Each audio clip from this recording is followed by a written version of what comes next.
सातारा जिल्ह्याला रात्रभर पावसानं झोडपलंय। कोयना धरण पाणलोट क्षेत्रामध्ये पावसाचा जोर वाढलाय। कोयना धरणातून 1050 क्युसेक पाणी सोडलं जाणार आहे। गरज भासल्यास धरणाचे 6 वक्र दरवाजे उघडले जाणार आहेत। महत्वाची अपडेट आहे। कोयना धरणातून 1050 क्युसेक पाणी सोडलं जाणार आहे।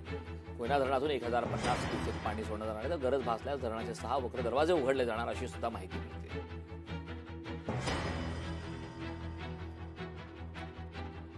गंगापूर धरणातून पुन्हा पाण्याचा विसर्ग वाढवलाय। गंगापूर धरणातून सध्या 8160 क्युसेक पाण्याचा विसर्ग सोडण्यात आलाय। धरणाच्या पाणलोट क्षेत्रातल्या संततधारेमुळे विसर्गात वाढ झाली।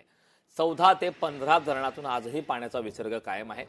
दारणा धरणातून 2636 क्युसेक, तर नागपूर मध्यमेश्वर धरणातून जायकवाडीकडे 25925 क्युसेक पाण्याचा विसर्ग सुरू आहे। विसर्ग सुरू असला तरी गोदावरी आणि दारणा नदीची पाणी पातळी सध्या नियंत्रणात आहे। नाशिक शहर व परिसरात आजही संपूर्ण ढगाळ वातावरण आहे। पावसाची शक्यता असल्याचा हवामान विभागाचा अंदाज आहे।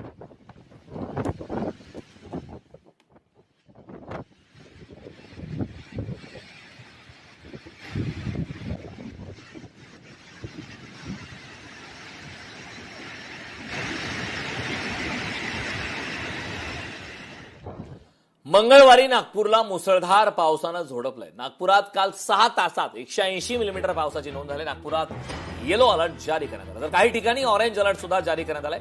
नदी काठच्या नागरिकांना सतर्कतेचा इशारा देण्यात आला।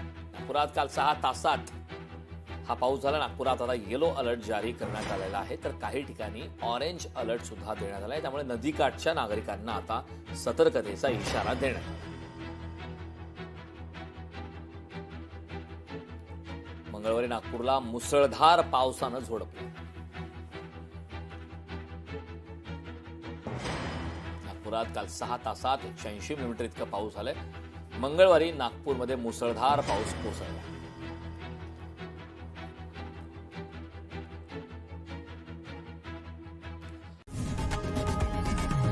लोकशाही मराठी ऐका, पहा, जागरूक रहा।